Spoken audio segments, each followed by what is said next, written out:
मोरबी धरणग्रस्तांनी आपल्या न्याय मागण्यांसाठी मोरबी धरणावर सुरू केलेलं आमरण उपोषण जनजागरण प्रतिष्ठानच्या लेखी आश्वासन आणि प्राधिकरण उपाध्यक्ष माधव भंडारी यांच्या सल्ल्याने मागे घेण्यात आले। गेली 34 वर्ष मोरबी धरणग्रस्तांच्या न्याय मागण्यांसाठी अनेक आंदोलने झाली, उपोषणे झाली, तरीही मोरबी धरणग्रस्तांच्या न्याय मागण्या पूर्ण झाल्या नाहीत। गेल्या वर्षी मोरबी धरणावर आमरण उपोषण करण्यात आले असता त्याची दखल 8 दिवस कोणीही न घेतल्याने नवी मुंबई महानगरपालिकेला होणारा पाणी पुरवठा बंद करण्यात आला। त्याला हिंसक वळण लागल्याने आंदोलनकर्त्यांवर गुन्हे दाखल करण्यात आले आहेत। यावेळी शांततेत उपोषण करण्याचा निर्णय घेण्यात आला। या उपोषणाची दखल भारतीय जनता पक्षाचे नेते, जनजागरण प्रतिष्ठानचे प्रमुख आणि पुनर्निर्वासन प्राधिकरण उपाध्यक्ष माधव भंडारी यांनी मोरबी धरणग्रस्तांना न्याय देण्यासाठी नेतृत्व स्वीकारले असून राज्याचे समन्वयक देवराज देशमुखांनी उपोषणकर्त्यांशी संवाद साधला आणि त्यांच्या समस्या जाणून घेतल्या। उपोषण हे अंतिम हत्यार नसल्याचं सांगून अनेक प्रकारची आंदोलने लोकशाही मार्गाने करता येतात हे त्यांनी उपोषण करणाऱ्या धरणग्रस्तांना सांगितलं। या ठिकाणी उपस्थित आमचे सर्व कर्मचारी आणि सर्व नागरिक बंधू, पत्रकार अतिशय चांगल्या वातावरणात आपली मीटिंग पार पाडली। सर्वांचं मी प्रशासनाच्या वतीने आभार मानतो आणि आजची मीटिंग संपली अशी जाहीर करतो। तसंच पुन्हा एकदा आभार की आपलं जे उपोषण आपण चांगल्या मार्गाने इथे चर्चा करून ते पाठीमागे घेतलेले आहे आणि एवढंच आश्वासन देतो की जे मान्यता कलेक्टर सरांनी आम्हाला सूचना दिलेल्या आहेत त्याप्रमाणे सर्व प्रशासन आपल्या बरोबर आहे। त्यावेळी आपल्या मीटिंग घेऊ, एक एक प्रश्न आपण मार्गी लावू।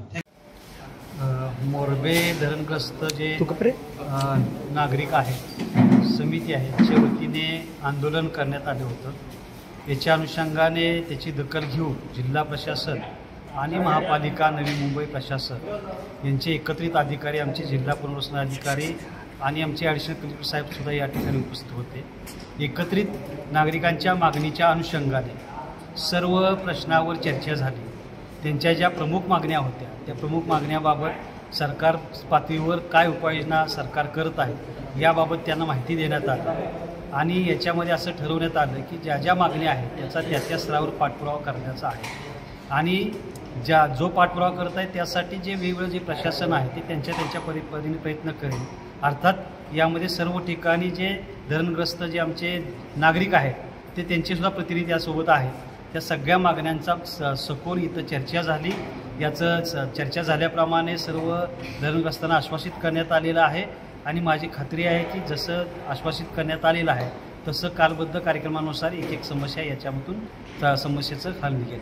निश्चित आहे की कारवाई यंत्रणा जे महापालिका असल्यामुळे ज्या काही तिथे सोयीसुविधा पुरवायच्या आहे किंवा जी अतिरिक्त मागणी आहे त्या मागणीच्या अनुषंगाने कार्य करायची आहे त्याची प्राथमिक जबाबदारी त्यांची आहे। याबाबत संपूर्ण प्रशासन आम्ही त्यांच्याबरोबर आहोत। जरी याच्यामध्ये काही कुठे कमतरता दिसली किंवा काही अडचणी आल्या तर निश्चितपणे आम्ही सुद्धा त्याबाबत पाठपुरावा करू।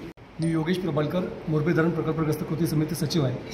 आज 33 वर्षी आमच्या ज्या मागण्या आहेत त्या प्रलंबित आहेत। आज अनेक वेळेला मिटिंग झाली शासन प्रशासन ठिकाणी, परंतु आजपर्यंत कोणत्याही प्रकारे निर्णय घेता आला नाही। आज मला वाटते भारत वाघमारे साहेबांकडे 2 वेळा मिटिंग झाली, त्या मिटिंगचं इतिवृत्त बनलं, परंतु या ठिकाणी आजपर्यंत भारत वाघमारे साहेबांनी कोणत्याही प्रकारची आजपर्यंत हालचाल केली नाही।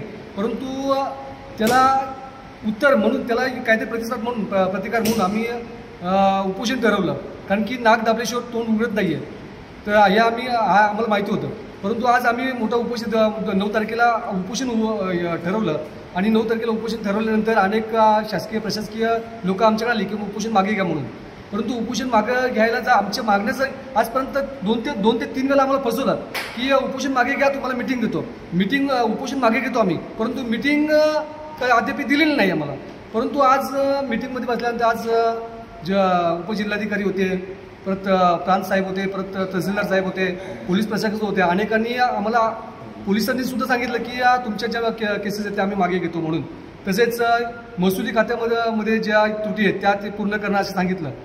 जे नवी मुंबई महानगरपालिकेमध्ये ज्या समस्या त्यांना सोडता येईल त्यासुद्धा त्यांनी आश्वासन दिलं की आम्ही ते सोडवतो, परंतु आम्ही त्याच्यावर समाधान आहे। जिथपर्यंत आमच्या ज्या मागण्या आहेत त्या पूर्ण होत नाही आहेत तिथपर्यंत आम्ही गप्प बसणार नाही आहे। जर अशीच आमची फसवणूक या ठिकाणी पुढे झाली तर आम्ही पुन्हा आंदोलन नाही आहे तर उग्र आंदोलन करू आणि या सरकारला आणि प्रशासनाला आम्ही पुन्हा जबाब विचारू। उपोषणाबाबत या ठिकाणी उपजिल्हाधिकारी यांनी जे आश्वासन दिलं त्याच्यावरती आम्ही समाधानकारक आहोत।